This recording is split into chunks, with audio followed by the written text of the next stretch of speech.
Hi. John Wenham is dealing with the Psalms, and specifically the cursing Psalms. And we asked the question in the last video, was King David a vindictive person? These are his comments. But David was not a vindictive person. Though, like all of his contemporaries, he was ruthless enough to his country's enemies, yet he showed extraordinary generosity to personal enemies who sought his death. Saul, without any justification, repeatedly tried to kill him, but David twice refrained from touching him when he had him at his mercy. He was culpable, or culpably weak, when his own son Absalom was plotting his overthrow, and when he finally raised armed insurrection. On the death of Saul, he composed an elegy which contained not a word of reproach. On the death of Absalom, his son, who tried to overthrow him, he was almost heartbroken. When Abigail intervened to prevent the death of her churlish husband at his hands, David was deeply grateful. This is a quote of David. "Blessed be you who have kept me this day from blood guilt and from avenging myself with my own hand." Then he says, when David's fortunes were at their lowest ebb and Shimei rained curses on him, he refused the request of Abishai to go over and take off his head. This was doubtless against his better judgment, as may be seen from the sequel. On his deathbed, he warned Solomon of the grave danger that Shimei's continued presence constituted to his kingdom, whereupon Solomon put him under house arrest. To his personal enemies, David was not vindictive. He was generous to a fault. So, although David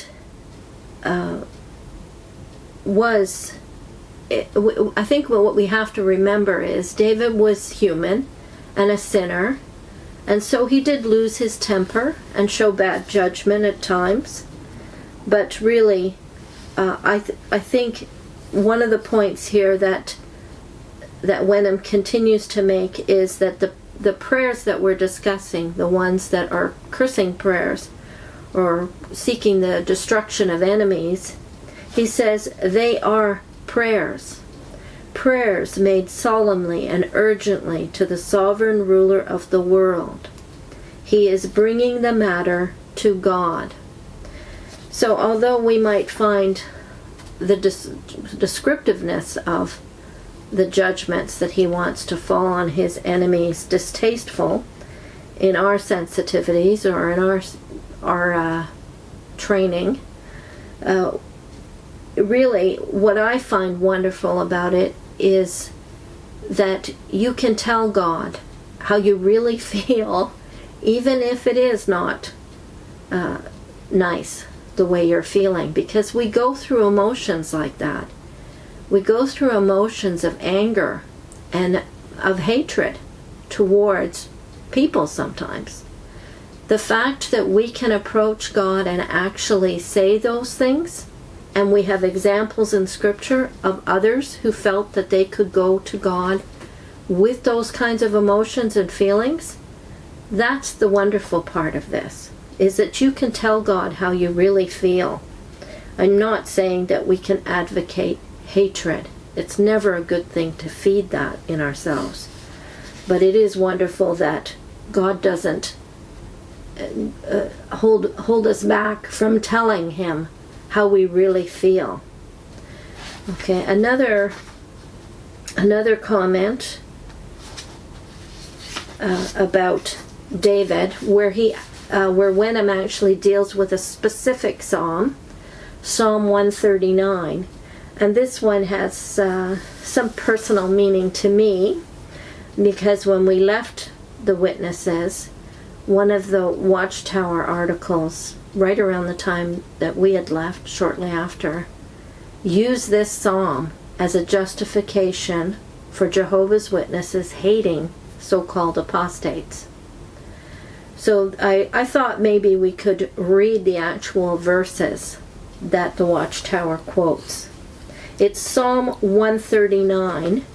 We're going to read verses 21 to the end of the chapter, 21 to 24.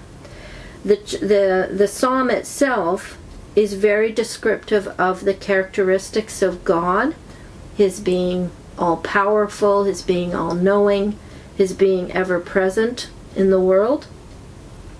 But at the end of the prayer, this is what David says: "Do I not hate those who hate you, O Lord, and abhor those who rise up against you? I have nothing but hatred for them, and I count them my enemies. Search, O God, and know my heart. Test me, and know my anxious thoughts. See if there is any offensive way in me, and lead me in the way of everlasting."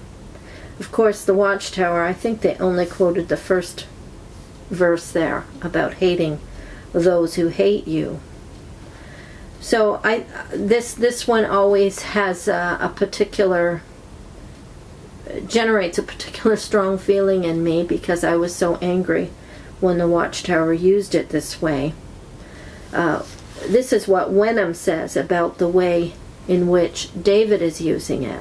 He says, realizing something of God's characteristics that we talked about, David asked God to search his heart to see if there is any wicked way in him, and to lead him in the way of everlasting. It is in this context that he prays for the overthrow of the wicked.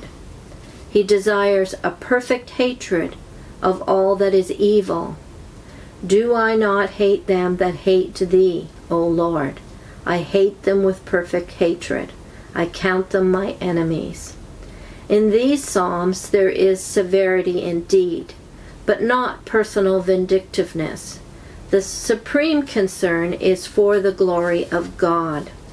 All this rings strangely in the ears of those who have been nurtured in an age of sentiment, unbiblical Christianity, which has forgotten that our first allegiance is to God and not to our fellow man.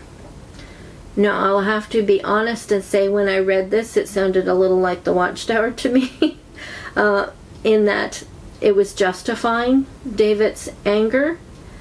And I can see his point. God is first. Our allegiance is to God, and God will deal with evil. And we should hate evil. I think, though, that the problem is with us being human and none of our motives being absolutely pure, that this is an extremely difficult thing to try and do, to hate just the evil and not the evildoer. So for me, although I believe God is just and he's the one that's going to justly deal with evil, I think there is a danger in stimulating any kind of hatred. That's my personal feeling. I don't trust my emotions to be that pure that I can carry it off. So that's just my take on this. I'm going to link a video that I did, which was a book review of Jerry Bridges, and I can't remember which book it was, but the video was called "Do Good to Those Who Hate You." So it's sort of a contrast to what we've just been talking about. And the next time we're going to talk about how do we compare our prayers with that of the psalmist. What do we actually pray for? Because there is some nuance here that actually, although we might pray more politely, we sometimes are asking for the same things that the psalmist asked for. Next time.